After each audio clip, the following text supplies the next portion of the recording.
Welcome. Hear ye all to The Curse of Kudan. This came out just a couple days ago, just in time for Halloween. Unfortunately, this recording is not in time for Halloween. I do apologize. The spooky month is now officially over, and we can forget all about horror for another year. But that doesn't matter, because this game looks really cool. It's made by Sukera Sparrow, the people who made The Expression Armada, which was an amazing game. If you haven't checked it out, I highly recommend it. Really great. This is a Yuri, all ages, mystery thriller. It looked awesome. So let's just get right into it, shall we? It's on sale. You can buy it on MangaGamer.com. $22.49 on sale. Normally gonna be like $24.99. It's like 10% discount, which is nice. This was provided to me by MangaGamer, as pretty much all of their games are. So you should kind of figure that out by now. So let's just start. Let's get right into it. And I'm excited. I'm really excited. This does support multiple languages. Chinese, I believe, and Japanese. Sometimes the smell can abruptly conjure up a memory. They say that smells actually conjure up memories the strongest. They're the strongest form of memory remembrance, if that's a thing. I don't know, but yeah, it's actually really interesting. Like sometimes you'll smell something and you'll be like, remember something from your childhood or whatever. You know, that's a thing. You know, it triggers something in their mind. Like how the smell of wet asphalt after the rain reminded me of eating ice cream with my best friend while looking up at the clouds. Or how the scent of camphor took me back to my childhood, visiting my grandmother on the weekends. And as the green tang of grass filled my nostrils, this is a dream. I realized that I was in a dream. Driven by an urge to confirm that even here in this dream world I was still myself, I raised both my hands to examine my palms. It was like lucid dreaming, being able to control yourself in your dream. But in the thick impenetrable darkness, they offered no such assurance. Sighing, I simply stood there, as I always did. My senses absorbed the squeak of bugs, shrill as the turning of a rusty screw, and the scent of greenery. After several slow, deep breaths, things progressed, as they always did. The clouds parted and the pale moon delivered its luminescence upon me and my surroundings. Was I lucid dreaming? Grass surrounded me, reaching up to my chest as though following the outline of a movie. I started to make my way forward, parting the stalks to form a path. When the dreamer is aware that they're dreaming, it's called a lucid dream. A lucid dreamer can move through and manipulate the story at will. It's kind of amazing, really. I don't recall me ever being able to do that. But for people who can, it's actually an amazing experience. I believe you can train yourself to do it. I don't know how it goes, but I think you can look it up online. It's pretty interesting stuff. Well, I mean, dreams in general are interesting, which meant that this wasn't one. Even though I knew I was dreaming, as sure as the water in a river flows upstream to down, like clockwork, I went through the same moves every time. Brushing my fingers through the tall fronds, I walked through the forest until I came to a stop before a cliff. Under the silvery pinpricks of moonlight, I saw figures standing on the brink of the precipice. Two women poised above a steep drop. From this distance, I couldn't make out their faces, but one hung limply while the other struggled desperately to pull her back. Standing on the opposite cliff, I watched the drama play out like a scene from a movie. While I knew they needed my help, it was the proverbial fire on the opposite shore. I had no way of reaching them. But I already knew. I'd seen this 1,000 times before, and I prayed that I would awaken soon, because I knew what was coming. This was where the perspective changed. Now I was the one trying to pull her back from the edge. The woman falling from the cliff was faceless. I did not know her. I felt the gravity of her weight hanging from my arm like an anchor. With my fingers tight around her wrist, she dangles motionless, showing no indication she even wanted to be saved. Her face was a photograph that had been scribbled out. I was on the verge of shouting at her to grab my arm, but my lips didn't move. And I wasn't sure if I wanted them to. If I saved this faceless woman, what would happen to me? Some deep part of me whispered that maybe it'd be best to just let her die. The dread this silent, expressionless woman filled me with further fueled my indecision. The woman must have sensed my hesitation from the subtle relaxing of muscles about to let go. Suddenly, she grabbed my arm with both hands. Then, screeching with laughter, she tugged at me with her undisguised malice. With shocking strength, she pulled me down into the abyss with her. Cold sweat broke out across my skin. Laughter grated in my ears. The sharp scent of grass filled my nostrils, and I...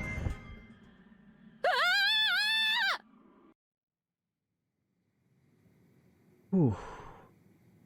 My own scream rang in my ears, alerting me to the fact that I'd finally awoken.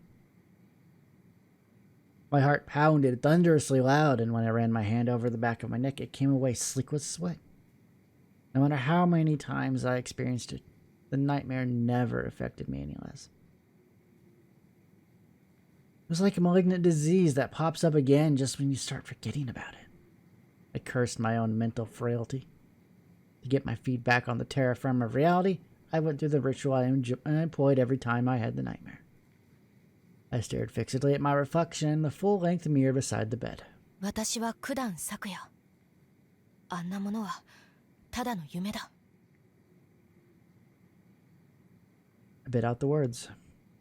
And yet, the green tang of grass still lingered in my nose. It's like it's right there. And the uncertainty remained. Where did the dream end and reality begin? Have you ever had those dreams that are so vivid? You just had, they felt real. And then you woke up and obviously they weren't. It's pretty crazy, right? Pretty crazy.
ねえ、クダンっていうフォークロアを知っている？それって最近噂されているお化けのことでしょ？そう、お化けっていうより怪人かな。クダンは夜人気のない街灯の下に佇んでいる女の怪異なの。西洋風の喪服を着て右手首がない、そして顔をベールで隠している。その素顔は誰も見たことがないんだって。なんか口先女の外人版って感じね。それがね、その喪服の女が予言をするからなの。予言？クダンは7日の時をかけて自分を見てしまった人へ近づいてくるの。一日一日ゆっくりと着実に。それを聞いたら死んじゃうとか。基本的に予言は災い事だと言われているわ。ずっと昔に災いを予言する怪異、顔は人間で体は牛のクダンっていう妖怪の伝承があったの。その予言するという特性と、この九段下でしか現れない怪異だからクダンと呼ばれるようになったらしいわ。 Also, the only reason is the Kishanti era. 見てしまったら災いを告げる喪服の女クダン。そう、災いを告げる Harbinger of Doom. あなたのそばにもほらクダンが Hey, don't 近 say shit づい like てい that. る Come よ。 on. I'm not in the mood. There she is. Although the Dan and Kudanshita meant steps, there weren't any stairs around here. But there sure were a lot of slopes. That kind of counts, right? The thought was the same one I always had whenever I slogged my way up the incline. Reaching the top of the gentle but protracted slope, I bought myself a soda from the park's vending machine. I earned it. I'd made it to Kudanshita Park. Taking a moment to rest in the public park along my school route, cracked open the can and took a long swig. Although it was still early, summer and its heat wave were in full swing. The cool drink felt good as it flowed down my throat. Last night's bad dream had left me without an appetite that morning, and I'd headed out without breakfast. Maybe that was another reason the regular old soda just tasted so damn good.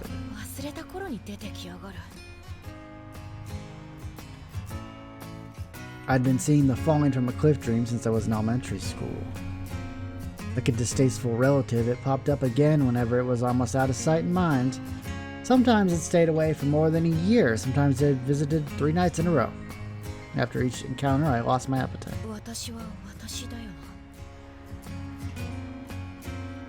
I gained a feeling that I wasn't quite myself. I stared at my reflection, mirrored hazily in the vending machine's plastic front. There I was, Kudan Sakuya. Sakuya? Tall and muscular for my age, with a truly unfortunate mop of hair. I hadn't been in the mood to fix it that morning, and the untamed waves billowed around my head. Not that running a comb through it really made much difference. Staring into my dark almond-shaped eyes, I finally felt more at ease. Kudan Sakuya. あまり好きじゃない、私自身。 Whenever I looked at my 2 older sisters, I found myself wishing I'd been born a little prettier. I flashed a wry smile at my reflection. まあ、どっかの犬も配られたカードで勝負するしかないって言ってたしな。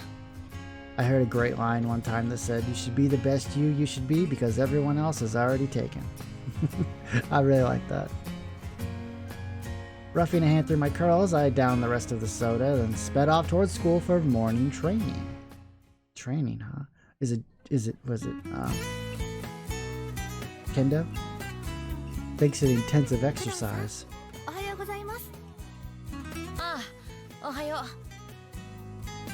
I was in a much better mood by the time homeroom rolled around. My classmates greeted me, all of them exuding an air of good breeding and politeness almost out of place in the modern era. I attended Kudan Girls High School along with these genteel ladies. Was it some regional peculiarity, or were they just all from super rich families? Then there was this one, my fellow athletic track scholarship student.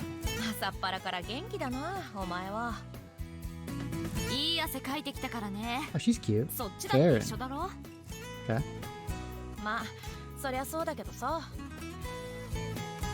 Azuma, Karen, and I had been inseparable since elementary school.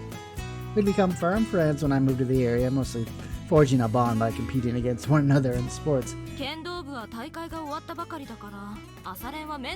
We are in kendo. I knew it.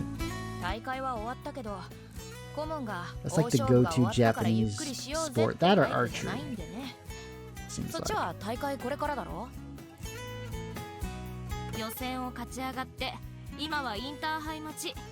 だからいつも以上に朝練も力が入ってるよ。今年の夏は夏休みはないだろうな。 The other students warily watched us from a distance as we stood there chatting. Thinking we might be blocking the way, I took Karen by the arm and pulled her to the side of the corridor. We don't want to be rude now, that would be very uncouth. Back in the day, we'd been on the baseball team together, but after moving on to middle school, we went our separate ways. I joined the kendo club, and Ren opted for softball. Although our competitive spirits had led to the occasional falling out, it had never escalated beyond that, and our different paths weren't due to any particular drama. Softball sucks. I was simply more suited to individual competition, and martial arts melded well with my disposition. Ren was still into baseball, but as a woman, felt that her prospects were brighter with softball. After all, women's baseball was still in the minor leagues. そういえばまだ改まって祝福してなかったよね。学生剣道選手権大会 Oh, 準 thank 優 you. 勝おめで I とう。 worked very hard to get that. 学生の前に女子がつくんだよ。まあ準決勝で足の親指の爪さえ割らなきゃ優勝できたんだが I ね。 don't think we should belittle our accomplishments like that. I can't do kendo. Women's or men's. I'd still get destroyed. でも1年の時はベスト8だったろ。すごい進歩だ。あの時は熱が40度もあったの知ってるだろう。 40私に degrees. ないのは運だよ。 It's obviously Celsius, but... We shared a chuckle, missing out on the first place aside. I was glad we were both upholding our status as scholarship students. After her laughter abated, Karen blinked at me from behind her thick-rimmed glasses and leaned in closer. なんだよ。 Without answering, she narrowed her eyes, staring at me intently. こいつよく見ると綺麗な顔 She is pretty. She definitely has that kind of boyish, tomboyish look, you know? There's nothing wrong with that, though. It'd been a while since I'd really taken a good look at my friend's face. She was androgynously attractive, her skin tanned from playing sports outdoors, but still silky smooth. そういや女子に人気あるんだったな。 It was understandable, what with her lively, open personality and boyish good looks. As I examined her face, Ren gently brushed her index finger beneath my eye. なんだよ。目の下にクマができてる。またあの夢を見た。 Oh, don't get me started on the dream. She was the only person I'd ever told about the dream. I forced a wry smile to my face to reassure my worried friend. お前が勧めてくれた「イットフォローズ」ってホラー映画あったろ。あれを見たからだよ。 Isn't that a real movie? Sounds real. I brushed off her concern. いや、サクがホラー映画を貸してくれって言ったんじゃないか。 Oh yeah. こっちはもっとアクション多めのゾンビ映画が見たかったんだよ。それはずっとずっとついてくる。もうキャッチコピー通り、ゆっくり幽霊が追いかけてくるやつで。 Of course, it's a ghost. You don't just get rid of ghosts. 映画の中でも You 幽霊 can を kill a 車に zombie. 引き離した Not 後 so much for a 安心 ghost. して家で寝てたらすぐそばまで近づいているシーンとか、あんなの見たら連想して絶対夢に見るって That's creepy. It's like everywhere you go, you're just haunted by a spectral, unknown thing. いや、夏だから本格的な方がいいって言ったから、悪い。冗談だよ。映画は関係ない。あればっかりはしょうがない。 No, at least we're taking it う lightly. まく付き合っていくしかないしな。 She stared at me, brows furrowed, searching my face for the truth. Then she tenderly traced the hollow beneath my eye again, her hazel gaze wavering. そろそろ離れよう。え？誤解されるのも微妙だろ。At some point, we'd started attracting attention. How could we not? Standing there, staring into each other's eyes, close enough to kiss. Noticing the heated stares she was getting from the other students, she quickly took a step back, her cheeks reddening. ここは女子校だからな。部活のことはしないように。分かってるって。おい、やばい、遅刻しちまう。遅刻はまずい。サクは勉強が振るわないんだから、出欠くらいはちゃんとしとかないとね。 Excuse me? How dare 言 you? ってろ。grades are garbage. How dare she? Poking her in the shoulder in return for her insult, I hurried toward the stairs that would take me to my class. What's first class?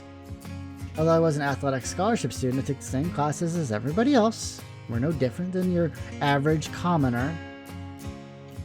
Kudan Girls High School was an elite feeder school for a top university, and on top of the 6 or 7 required subjects, we also had electives. The classes themselves were of a high caliber too, and as someone here for the sports, I had a hard time keeping up. After classes, I headed for kendo practice. Strengthen the mind and the body will follow. For me, though, my body was my main concern. The mind will come later. For most students, the "you're on the path to getting kicked out" warning light would start flashing after a few failed papers. In my case, the grades I had to watch out for were my sporting results, lest I strike out too many times. Accordingly, while there were both regular and scholarship students in the kendo club, we tended to put different levels of zeal into our training. Tonight's practice was grueling, and I found myself feeling faint several times, despite the amount of water and electrolytes I was funneling into my body. We finally finished up just as the sun was setting. 5 or 6 years prior, even the sinking of the sun wouldn't have put an end to practice. However, current social climes meant clubs could no longer continue training late into the night. Still, my body had already been pushed to the brink of its pain threshold. After a quick shower, I'd set off home.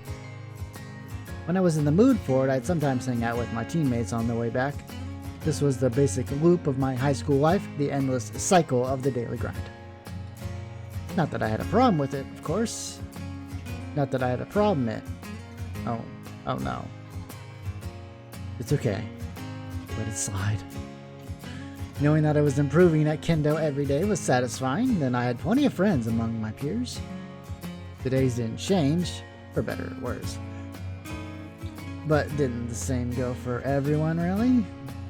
Even if there were people out there living extraordinary lives, like spies or something, equally cool, then that life would just soon become more ordinary to them, right? So I never really questioned my way of life, nor wished to leave it behind for greener pastures. The one thing I did sometimes wonder about my own life was whether I really chose its guiding principles for myself. My book-loving older sister once told me a quote from a French poet. A person often meets his destiny on the road he took to avoid it.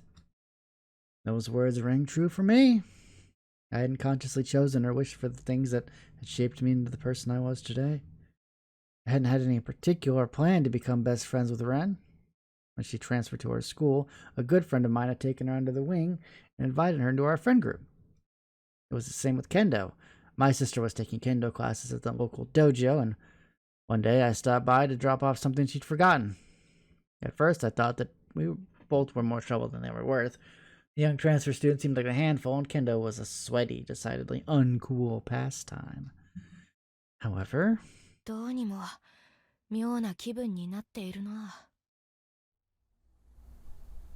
gazing out at the dense, distant clouds dyed scarlet in the setting sun, I stretched my arms up high. I always felt strange after seeing the nightmare, like I wasn't myself, and I became uncharacteristically distracted. This was a troublesome after effect.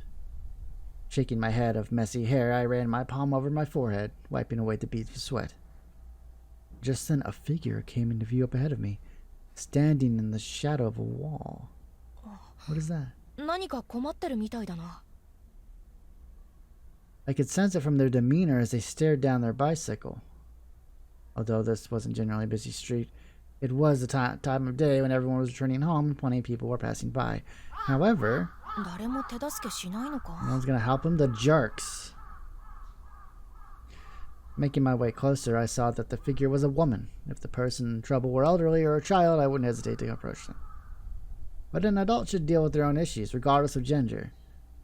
God forbid they have a disability of some sort, which is causing issues. Taking away from everyone else's book, I sped up to make my way past her. Then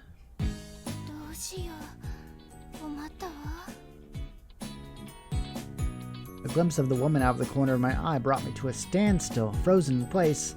I just stared at her. Her glossy chestnut hair was tinged red by the blistering summer sun, and her eyes shone scarlet in the dying light. gaze at the dying of the light, yet her gaze still somehow reminded me of clear, cool water. With her soft, fine brows over wide, gentle eyes, and faintly glossed lips, she looked like a delicate porcelain doll. She's very cute. Couldn't tear my eyes away from her little movements, the way she tilted her head and thought, the motion of her fingers fiddling anxiously with her hair. She's lost. She needs help. She needs directions. My gaze was locked on her. It felt like glimpsing a once-loved person long forgotten, or visiting an abandoned childhood home. At the same time, there was a prickle of unease and an inexplicable stirring of somewhere deep within my soul. Compared to me, with my messy hair and narrow eyes, she was the perfect woman. Logically, I figured this was the reason for my fascination. Probably. I was often teased for being boyish, but she was everything I'd always yearned to be. Very feminine, very pretty. Everything we aren't. My mind was befuddled by her. As though in slow motion, I watched this ideal woman before me unthinkingly removed her grip on her bike's handlebars, and realization that her bike was about to fall right over snapped me back to my senses. Man, you're very, very good looking. What the outfit? Wow. Seems like you're overdressed. I managed to grab the bike before it fell. Thank you. Her clear and somehow familiar voice rang in my ears. It wasn't quite like the feeling of losing myself I had after seeing the nightmare, but I felt strange. Everything seemed fuzzy, you know, like peering out at the world through a fish tank.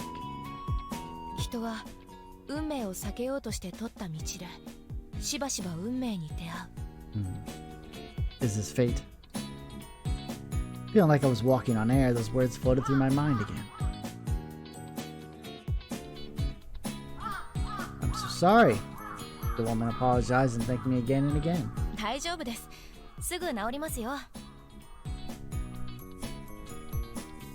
I smiled at her as I flipped the bike upside down. The source of her predicament was a loose chain on her bicycle. She was at a loss. Seemed like the first time she'd encountered this issue, so I introduced myself and offered to fix it for her.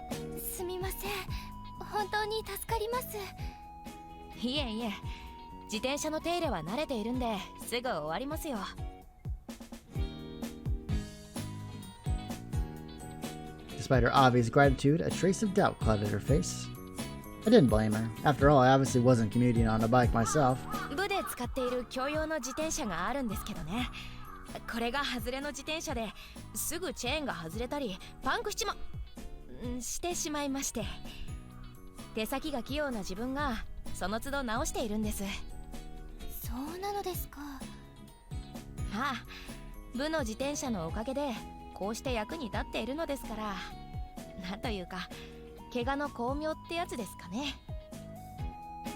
I flashed her a grin and she smiled back politely. My heart did a little flip-flop under her gaze, cool as a fountain.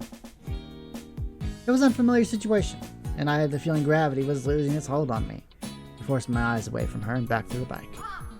I feel weird. When I looked at her, I was like a boat loosed from its mooring. My body remained grounded, but my spirit was dislodged, floating somewhere above me.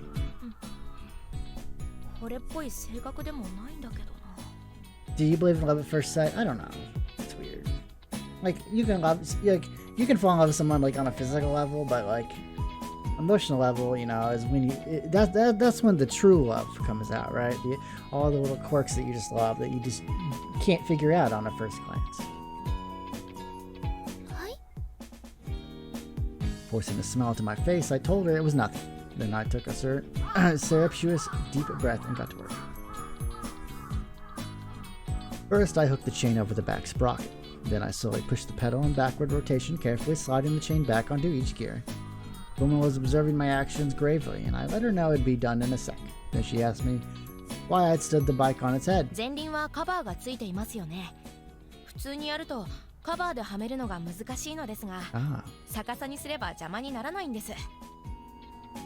I pointed it out to her. As she leaned forward to get a better look, I felt the heat of her body and caught a whiff of what might be perfume. The scent of jasmine and vanilla. A lovely combination. I had a keen sense of smell, and the femininity of it had me giddy all over again. I felt myself start to sweat. She bent forward further, hair trickling across my shoulder, making me even more painfully aware of her proximity.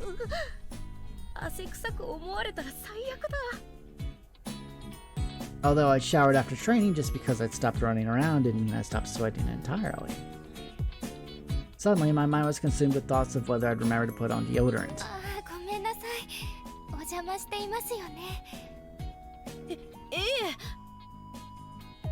As she pulled away from me, the sudden explosion of sweat abated. However, a lingering regret remained along with that out-of-body feeling.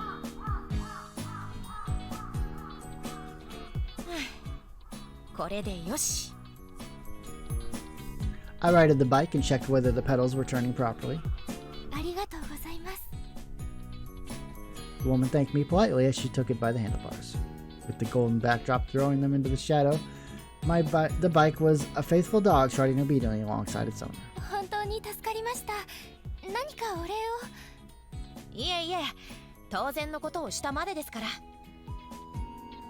I cut off her offer with a wave of my hand. The woman's eyes narrowed like she was homing in on something.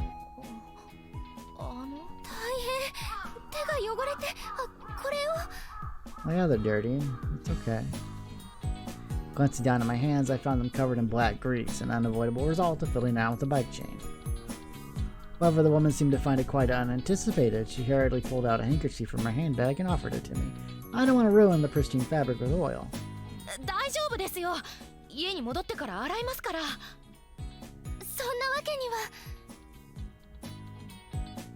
Despite my firm refusal, she still attempted to press the handkerchief into my hands. She reminded me of a stubborn child. I couldn't help but chuckle. Laughing had made me feel more like my usual self, and I told her I did have one favor to ask of her in return.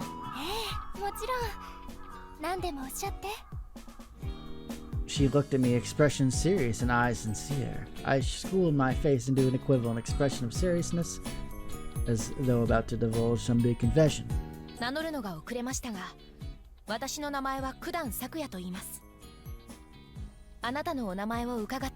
What's her name? Let me guess. Is it Sakura? She looks like a Sakura, right? What is it? You ain't gonna tell me? How dare you? Spotting her sitting on a bench in the park, I called her name. Shima-san! Shima!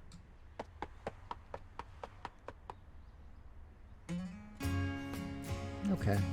Then I dashed over to the woman with the bike. Shima Touko-san. This whole setup was just so we knew who this person was. 2 days ago, when I happened across her dilemma and fixed her bike chain, Shima-san blinked at my request, her cheeks flushing redder than the evening sky.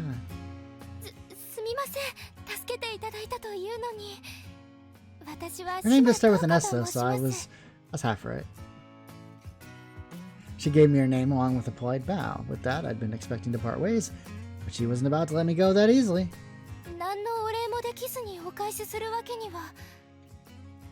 She's like crying.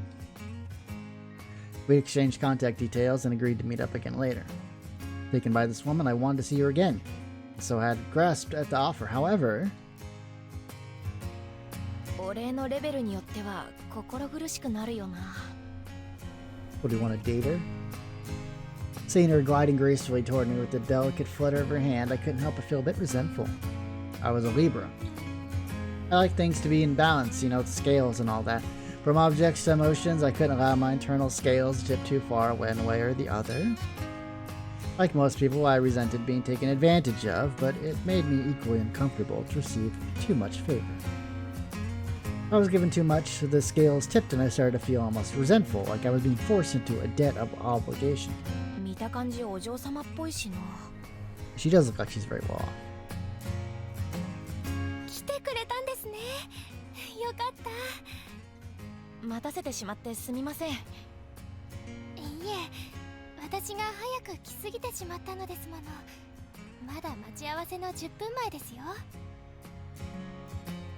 Glancing at the park clock, I saw that the hands hadn't yet reached midday. I flashed her a grin. We're punctual. Nothing else. Automatically, I told her I hadn't. Judging by the flow of the conversation, I could tell that what she had in mind, and was about to say something about not going anywhere too expensive, but then... Ooh, you're a cook?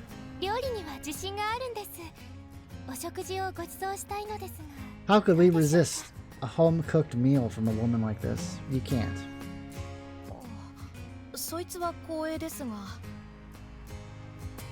Knowing that we wouldn't be going anywhere fancy, my internal scales balanced themselves back into a flat line.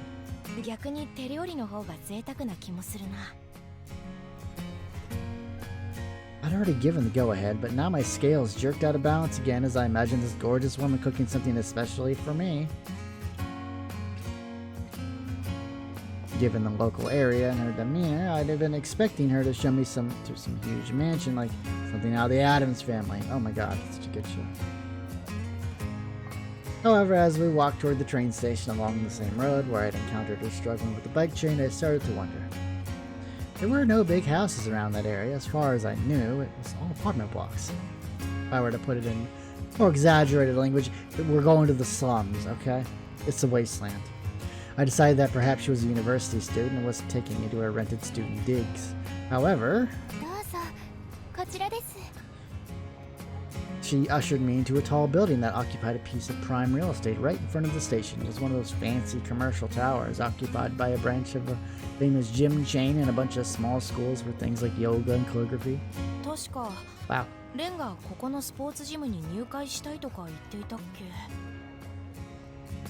Toko-san led me into the elevator and we rode it to the second floor. We walked down a corridor with a thick pile carpet, turned a few corners, and then she pulled out a keycard. She unlocked the door and showed me into the room beyond. Wow. This is a culinary school. I asked her regarding the kitchen counters lined up against a small space. Or is this is this the next set of MasterChef? Toko-san nodded that said about pulling ingredients from the industrial-sized refrigerator before taking them to one of the workstations.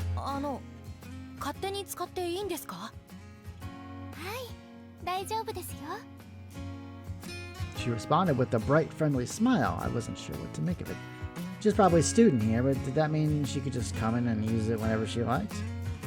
Then these places usually have set times for classes and free use. I was pretty sure you weren't just allowed to waltz in at any old time, right? Having said that, I'd only ever attended classes for kendo and calligraphy, so what do I know, right? As I worried over whether what we were doing was okay, I heard the sound of the door opening. Oh, hello. A woman in a smart suit giving off a very Christian Bale vibe entered the room. Okay. I immediately jumped to the conclusion that she must be the teacher here. How are we going to explain ourselves? My mind drew a blank. The woman took a few steps into the room, regarding me with an appraising eye and a neutral expression. Then she made her way over to Toko-san and... With a butler-esque bow, she handed Toko-san a bag, which the other woman took from her without batting an eyelash. Without thinking, I raised my voice.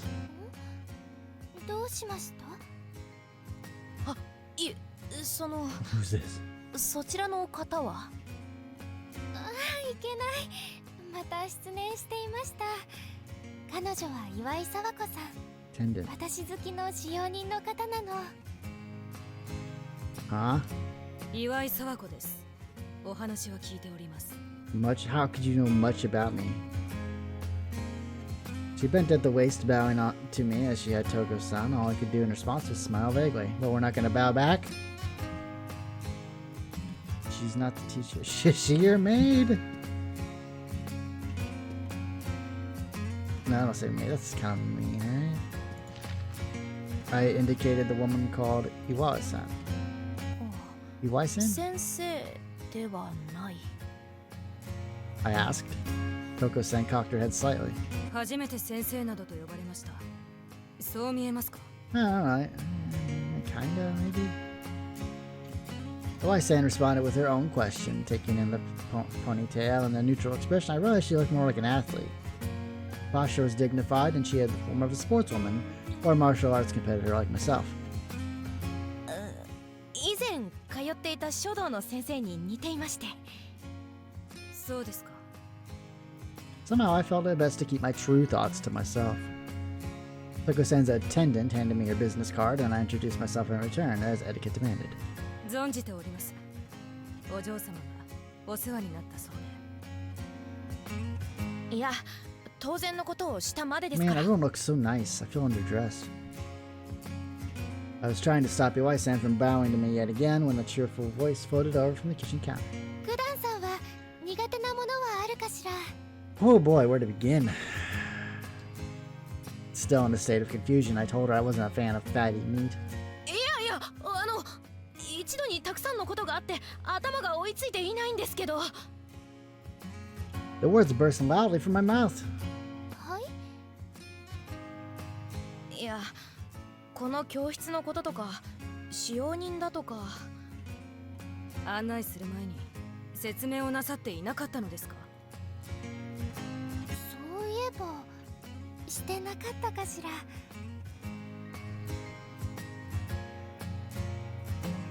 Even the wax-faced assistant managed to look a little despairing. Touko put down her avocado she'd been holding to clasp her hands before her chest, her brows knitted together. まずは何から説明すべきかし She's the ら culinary teacher. そうね Oh my god. まずは Like こ Gordon の教 Ramsay. 室 Gordon Ramsay were a hot woman. お料理教室の先生 Who を would してい say るの that? She was the teacher. I'd taken her for a student. それでお礼を何にしようか考えたのだけど何か物を送るにしてもクダンさんは奥ゆかしいから孤児なさるでしょだから手料理を振る舞おうと思って I followed her reasoning, however, seemingly done with her explanation, she smiled genially at me as though this covered everything. Just as I was about to start firing off my many questions, Iwai-san turned to me with an "if I may." 私の口ぶりから予測がつくでしょうが、お嬢様は島家は Oh こ wow, のビルディングに入って they own the ジ gyms ムの too, 経営者です。 and they own ジムだ schools. けではなく、 Oh さまざま man, な教養を学ぶスクールを経営されております。 she's really well off. Why is she riding a bike around? もともと島宗家は林業と造船で財を成しましたが、 Then, you know, ships started falling out of fashion. She rattled off Touko-san's lineage. That wasn't bragging, she was just stating the facts, but even so. とにかくすごいお嬢様ってわけか I'd already been able to tell from her demeanor, but レンとは随分違うんだな although they weren't on a comparable level, Ren's family were still pretty well off. Perhaps overhearing my muttered words, Iwai-san paused in her spiel and stared at me. そのジャケットイケてますね That is a cool jacket, I like it. Smile and a lame comment were all I could afford when returned for interrupting her. お話は終わったかしら終わったと言いますか。終わったのなら一緒に料理をしましょう I thought she was going to cook for me. Maybe this is just Touko-san's own unique way of interacting with people. Before I had time to wonder what to do, her attendant was already pushing me towards her. 何を手伝えばいいですか We can boil the water if you want. We're really good at that. I asked gingerly. そうね Crack the eggs. We can do that. We can crack an egg. We're not that inept. Really flushed over me. I can handle cracking eggs. なら専用の卵を選 The ばな very いとです best of ね eggs. It was just a joke, but for some reason Touko-san clapped her hands together in delight. クダンさんもお料理をするのですね I mean, kinda. I know my way around an oven. I'm not gonna starve to death if I have a pile of ingredients in front of me. That's what you mean. 卵にも料理別の卵があるのを知っているのですものね今日はそうだわオムレツを作るのに最適なこちらを使いましょう Yes, I do. Making eggs, huh? I was tempted to jokingly ask whether there were special eggs for your run-of-the-mill fried egg, but こちらの濃い色の卵はカルボナーラのソースを作るのに最適なんですよすごく濃厚な味になるの she didn't seem to be joking. I wavered for a moment over whether I could get away with pretending I did actually know what I was doing, so as not to look like an idiot in front of her. すみません。実は料理は得意じゃないんです。However, figuring it'd be worse to make a mess of it, I fessed up. Touko blinked her big eyes at me. そうなんですか。 She looks very disappointed. We've disappointed her. She looked down, then disappointment evident in her tone. Regret lanced through me. Now she was both disappointed and thought I'd been trying to pull the wool over her eyes. But after a moment, Touko looked up at me again. なら、ここでお料理を習うのはどうで This しょう is か。 I'm playing the right game, right? This is a horror game. She took my hand, her face brightening up like a light bulb that clicked on over her head. Oh, learning to cook. Okay. I'd love to take a culinary class. That'd be nice. I stared at the banks of clouds, so tall they could be hiding castles behind their fluffy heights. A person often meets his destiny on the road that he took to avoid it. I mulled over that phrase once more. Once again, I'd gone and acquired something I wasn't even looking for. Sometimes it felt like a curse.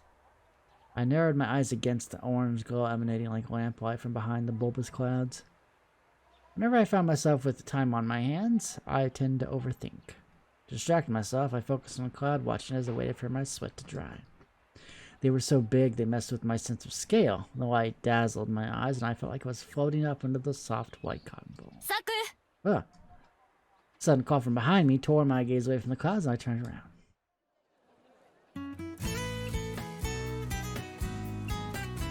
My best friend, done with her own sports activities and back in her uniform, was waving to me as she approached. She was flanked by another girl. ソフトボール部の後輩か？ I took in the girl's defiant, appraising glare. そっちも帰り？ああ、お前のところも早くに終わったんだな。インターハイ待ちで気合が入っちゃいるけど、体を休める日も作らないとね。いい筋肉が育たない。She curled her bicep and I laughed. It always came down to training. それで、そっちの子はいつ紹介してくれるんだ？え？ああ、うちの部の後輩。Nakamura. 高村だよ。Is this another character? 挨拶しな。1年3組の高村優です。部では控えの投手をしています。Okay. 投手ならレンのライバルか。ああ、未来のエース候補だよ。そんな、東先輩、からかわないでください。She flapped her hands around her face, turning redder than the evening sun. なるほど。この後輩もレンの審判なんだな。My bestie was popular with the ladies of the academy, and probably even more so with those she took under her wing on the softball team. I addressed the young girl as her gaze flicked up to Ren. 2年の九段咲也だ。剣道部に所属している。I offered her my hand. 知ってます。九段先輩は有名ですから。 We're kind of famous, really? She shook my proffered hand timidly, although the glint of defiance still shone in her eyes. 特待生組でしっかり結果出してるもんな、サクは。2年の中でも一目置かれてるしな。なんでお前が胸を張るんだよ。You puffed out her above average chest, putting on a haughty air. 東先輩も有名ですよ。後輩に気を使わせちゃったな。She lightly patted the head of the younger girl. She fervently proclaimed that she really meant it, and the girl's face turned an even brighter shade of tomato. 人たらしめ。I muttered. 何か言った？何も。そろそろ汗も引いたし、帰るとするかね。帰るなら一緒に行こう。最近サクの家で夕食を食べさせてもらってない。で、家で映画マラソンした後、飽きたらゲーム三昧だろ。悪くないが。I noticed Takamura's gaze flick up to Ren, and I heard her quiet murmur, but what about our plans? They probably hadn't set a date, but she likely offered to hang out with the young girls, including Takamura, at some point. どうしたんだ？どうせ暇だろ。いや、予定が詰まってるんだよ。なんせこの後、滅びの山に行って魔法の指輪を火山に放り込んでこなくちゃいけない。どこのホビットの話だよ。 Since we were both movie buffs, we often communicated via references like this. Ben chuckled, but I let her know I did genuinely have somewhere else to be. 大切な用って何の用だよ。 Cooking class? 内緒。 I said it jokingly, but it generally was something I really couldn't share. With a wave, I headed off towards where a brand new destiny waited me. Person often meets his or her destiny on the road they took to avoid it. Made me the offer a few days prior, and I decided to let myself walk down this new path fate had opened up for me. And with that said, I'm going to be ending the look at here, but this is only part 1. I'm actually going to make a part 2 because we didn't really get into much of the story as I would have liked, and the video's running a little long in the tooth. So I will make a part 2, and if you do like it, I do recommend you like the video and subscribe if you, well, like visual novels in general. That's what we're about. And I'll see you next time. Have a good day, everybody, and take care.